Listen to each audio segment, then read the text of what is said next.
Hello everybody! Welcome to another video from Code Shots with Profanis. In this video, we're going to talk about how to create a reusable component where a consumer can provide different content. In Angular 18, there's a way to provide a fallback content in the content projection.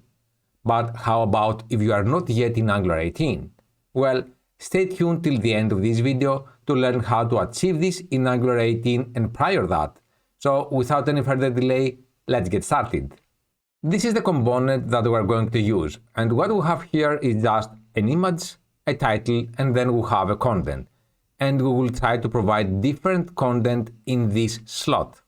So how can we achieve that? So let's go at first to VS Code to see what we have. This is our component, the card component, and here I have a div class card. I just have the image here, which is based on CSS background. This is my content where I'm providing the title, and this is the actual content of our card. And this is the thing that we're going to focus on, how to achieve on providing different content. And let's also open the app component, where it's our consumer, and we'll have that side by side. And this is how we're using that by providing just the title. Nice. So for now, let's focus into the card component. And like we said previously, we want to provide a fallback content. So let's see. At first, I will delete this one and I will provide just an ng content. And how can I use that now?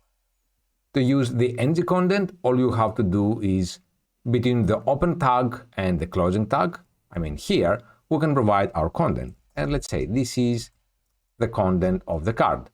Nice. So if we go to the browser, we can see now that we have the content. This is the content of the card.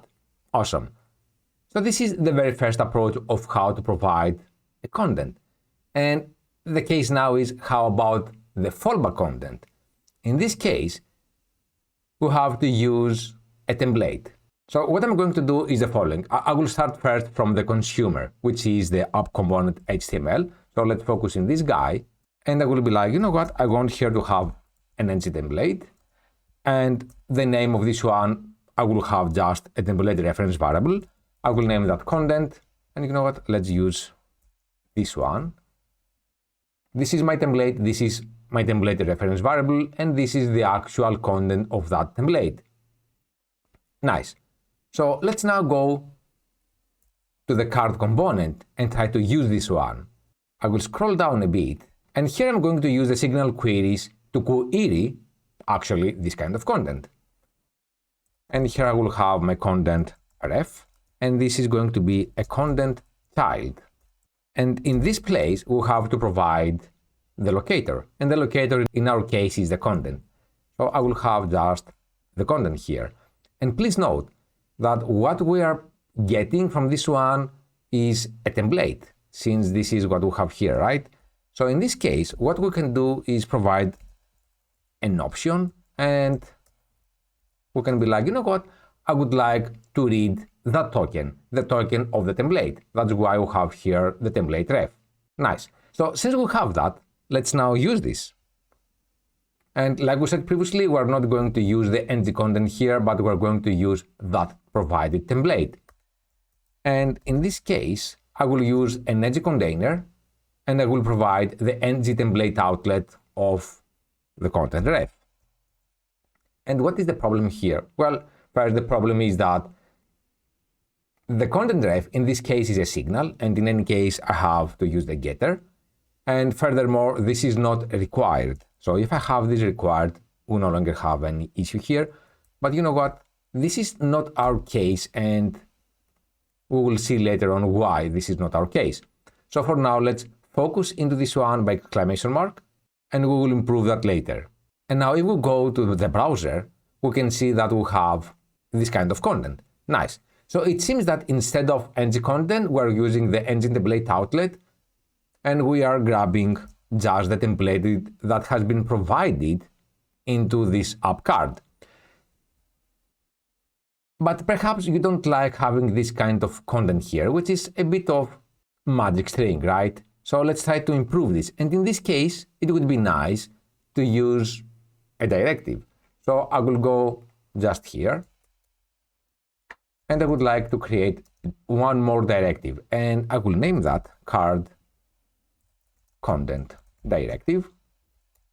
And we also need to have here the directive, the selector, and definitely we would like also to have the standalone to be true. Nice, no more than that.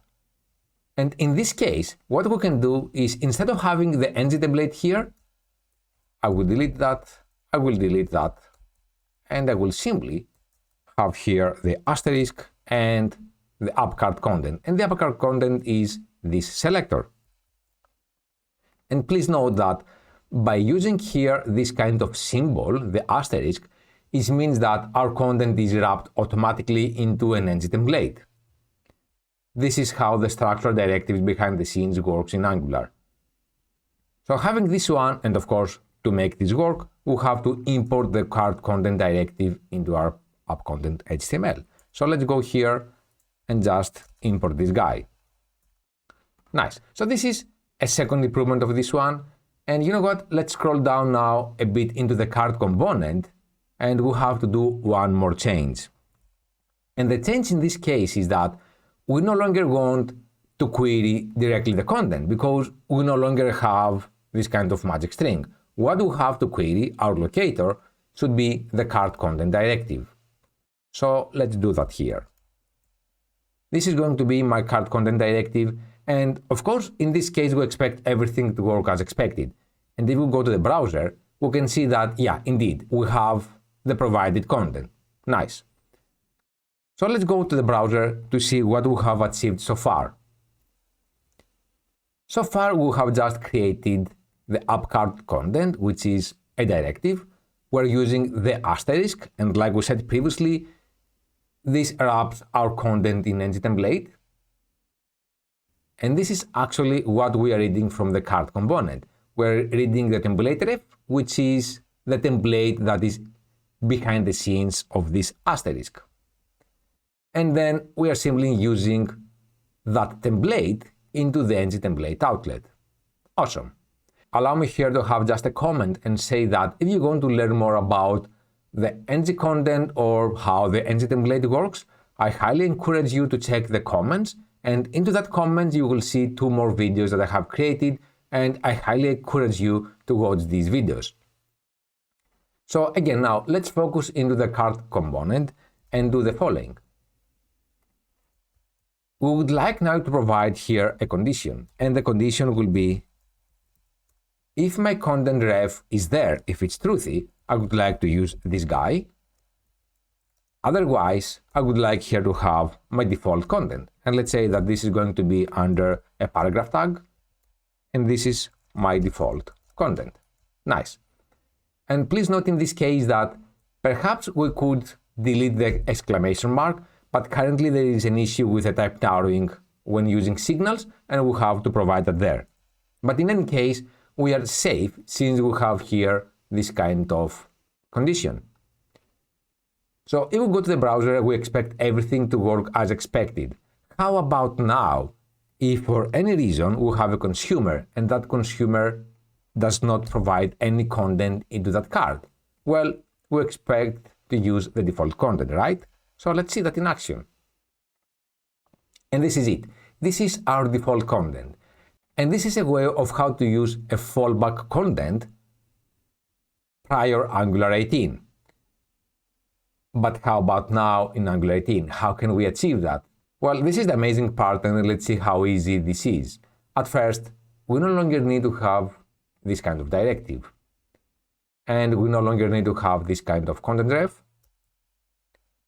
And we no longer need to have the ng container, nor the condition. And the only thing that we will keep from this one is just this guy, the default content. And if you remember, at the very beginning of this video, we used just the ng content. And we said that if you're not in Angular 18, you cannot have a fallback content. However, in Angular 18, all you have to do is just have this thing. No more than that. So if we check now the consumer doesn't provide any content, and we expect to use this one, the default content. And yeah, this is our default content. But how about now if we use a content. Let's provide something here. And I will provide just another paragraph tag. And if we go to the browser, we can see that this is there. So to sum up, if you are in Angular 18 and you would like to have reusable components with a fallback content, all you have to do is just using the ng content here and wrap your default content into this content slot. And if you have more than one ng contents, which means that you want perhaps to have multiple slots, again, you can provide different fallback content on the slots you wish to have. So that was it. This is what I wanted to share with you. The fallback content of Angular 18 is an amazing feature, and of course there is a way prior Angular 18 to use a fallback content. So let me know what you think in the comments below. How much do you like this kind of feature? And don't forget to subscribe and click the ring bell. See you in the next video.